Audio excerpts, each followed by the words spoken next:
अरे बाप रे, ये तो धोती खोल रहा है. परेश रावल यांच्या तोंडून हा 2 सेकंदाचा डायलॉग जितका फेमस झाला त्याहून जास्त फेमस झाला तो म्हणजे अनिल कपूर यांचा नायक पिक्चर मधला रोल. पण हाच रोल पिक्चर मध्ये बघायला भारी वाटायचा. त्यावेळेस आपल्याला असं वाटायचं की हाच माणूस जर खऱ्या आयुष्यात असता तर काय झालं असतं.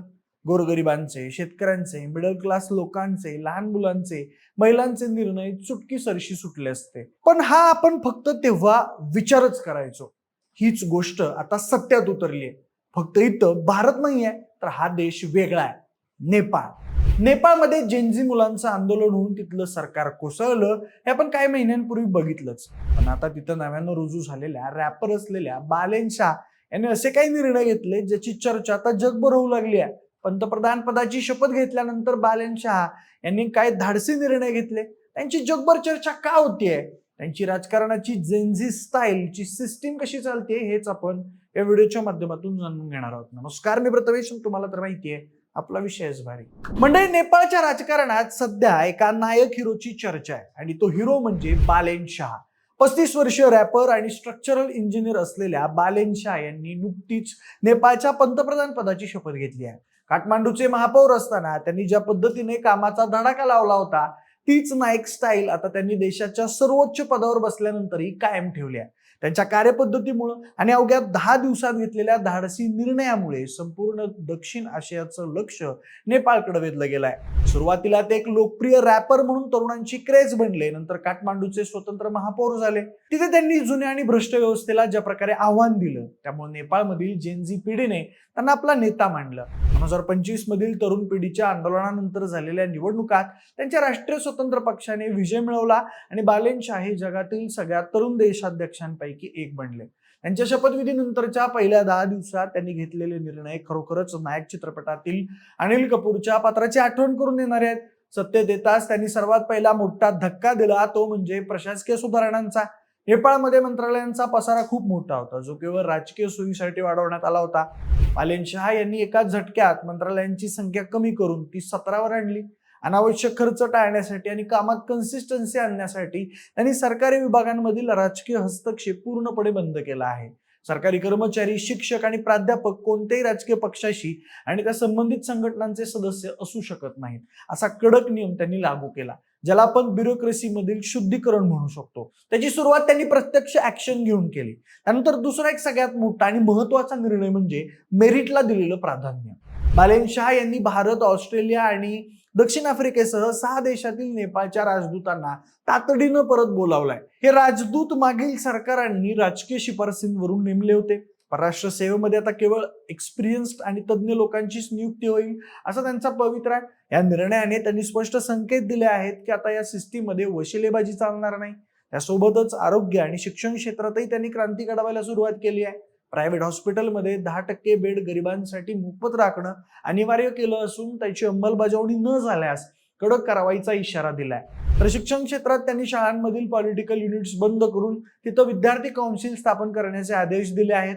लहान मुलांवरील परीक्षेचा ताण कमी करण्यासाठी इयत्ता 5वी पर्यंतच्या इंटरनल एक्झाम्स बंद करून मूल्यांकनाची नवीन पद्धत आणली आहे.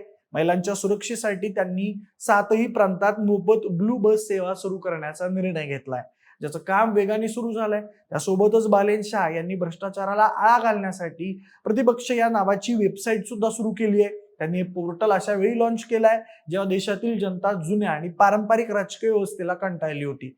या वेबसाईटच्या माध्यमातून त्यांनी सरकारवर जनतेचा वचक कसा असावा याचा एक नवीन धडा जगासमोर मांडलाय.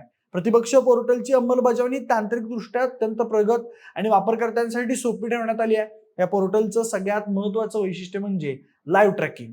सामान्य नागरिकाने सरकारी कामातील भ्रष्टाचाराची, दिरंगाईची किंवा अन्यायाची तक्रार केली तर ती फाईल कोणत्या टेबलावर आहे आणि कोणत्या अधिकाऱ्याने त्यावर अद्याप स्वाक्षरी केलेली नाही आहे हे जगाला उघडपणे दिसणार आहे. बालेन शाह यांनी पंतप्रधान कार्यालयात थेट या पोर्टलशी जोडलेला आहे. जेव्हा एखादी तक्रार वेळ सुटत नाही तेव्हा ती आपोआप पंतप्रधान कार्यालयाच्या डॅशबोर्डवर लाल रंगात हायलाइट होते. यामुळे सरकारी अधिकाऱ्यांमध्ये एक प्रकारची जबाबदारीची आणि भीतीची भावना निर्माण झाली आहे. या पोर्टलमध्ये एआयचा वापर करून तक्रारींचं वर्गीकरण केलं जातं, ज्यामुळे महत्त्वाच्या विषयांना प्राधान्य मिळतं. या पोर्टलमुळे लोकांची होणारी मदत ही खरोखरच कौतुकास्पद आहे. यापूर्वी नेपाळमध्ये छोट्या कामासाठी सरकारी कार्यालयांचे उंबरटे झिजावे लागत असायचे.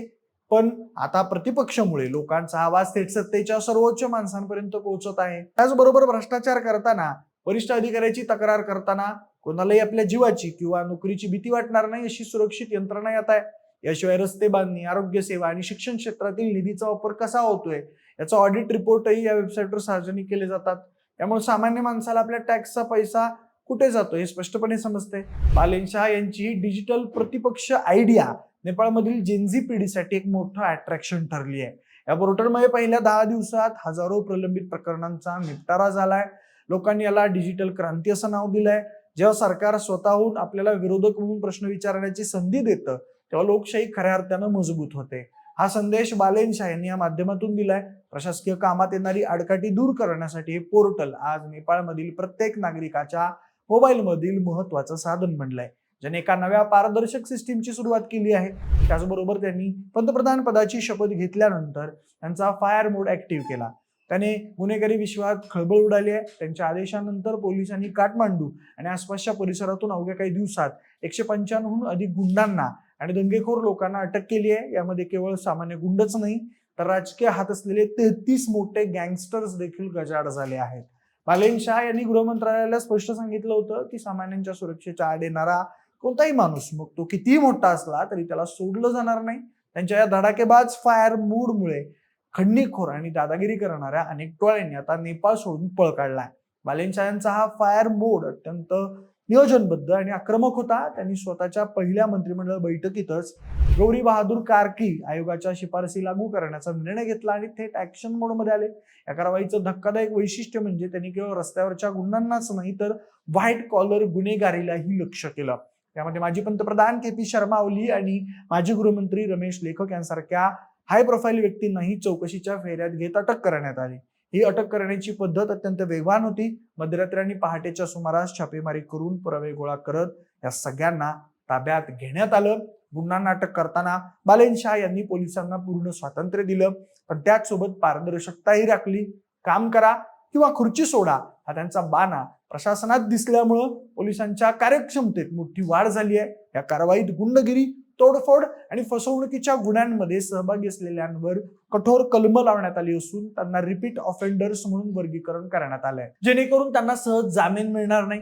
रॅपर म्हणून सिस्टीमवर ओरडणाऱ्या बालेन यांनी आता पंतप्रधान म्हणून सिस्टीम मधील कचरा साफ करण्यासाठी जो आक्रमक पवित्रा घेतलाय त्यानं गुन्हेगारांचे सुद्धा धाबे दणाणले आहेत. तर सध्याच्या घडीला भारतामध्ये बालेन शाह यांच्या नायक स्टाईल धोरणांची खूप चर्चा होताना दिसते. त्यामुळे भारतात असा प्रश्न पडू लागलाय की जी गोष्ट नेपाळमध्ये घडली तीच भारतामध्ये कधी घडणार आहे. बाकी मंडळी, तुम्हाला बालेन शाह यांच्या धडाडी कामाबद्दल काय वाटतं? असेच निर्णय भारतात सुद्धा घेतले जातील काय बद्दल तुम्हाला काय वाटतं आम्हाला कमेंट करून नक्की सांगा. सोबतच आपल्या विशेष भारीच्या YouTube चॅनलला सबस्क्राईब करायला अजिबात विसरू नका. धन्यवाद.